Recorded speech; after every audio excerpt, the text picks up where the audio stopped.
Ever felt like you're speaking but no one's really listening? That's how Mike felt in his first big team meeting at work. Stick around to find out how he turned things around and became a communication pro. Hey everyone! Today we're diving into a story that might sound familiar. It's about finding your voice in a world that's buzzing with opinions, and it's especially for you young professionals out there. Let's explore how you can master the art of effective communication. Check out Mike. He's got all these cool ideas, but when he's in a meeting, it's like he's not even there. If he keeps this up, he might as well be talking to the wall. It's like when you're trying to get noticed in a crowded room. It's not easy, and if you don't speak up, you might as well be invisible. So there's Mike at the back of the room when he notices something. When some folks talk, everyone listens. It's not magic. It's about being clear and sure of yourself. If Mike keeps mumbling into his notes, he'll stay stuck in the background. Time to flip the script and make people take notice. All right, let's get into the nitty-gritty of how Mike got his communication game on point. It's simple stuff really, but makes a huge difference when you do it right. Number 1, clarity in communication.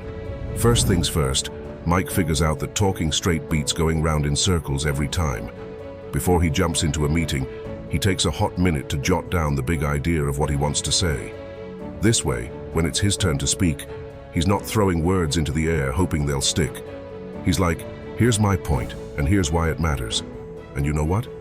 People start tuning in, nodding along because they get it, clear as day. If he kept it muddy, his ideas would just slip through the cracks. Number 2, confidence building. Now onto the biggie, confidence.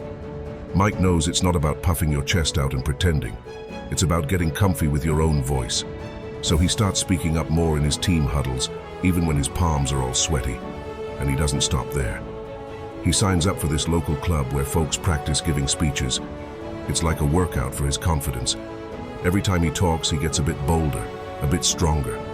If he'd stayed silent, he'd be part of the furniture. But he didn't.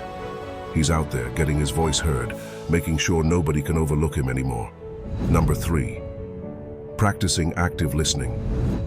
Last up, Mike's got his ears wide open. See, talking's only half the game. He starts really listening to what others are saying, not just waiting for his turn to talk. He asks questions, he nods, he makes sure the person talking feels heard. It's like a boomerang. He listens to them, they listen to him. If he kept zoning out during others' talks, he'd miss out on the good stuff, what people actually think and need. But now he's in the loop, he's part of the conversation, and that's a win-win. Fast forward a few months, and who's this guy owning the room? That's Mike. He's not just talking, he's making waves. If he hadn't stepped up, he'd be just another face in the crowd.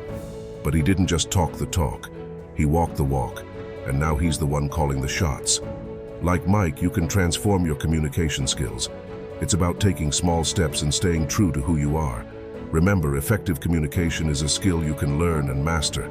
So start today and see where your journey takes you. Did Mike's story resonate with you? Let us know in the comments below. And don't forget to like, share, and subscribe for more content on mastering the skills you need for professional success. Until next time, keep communicating and keep growing.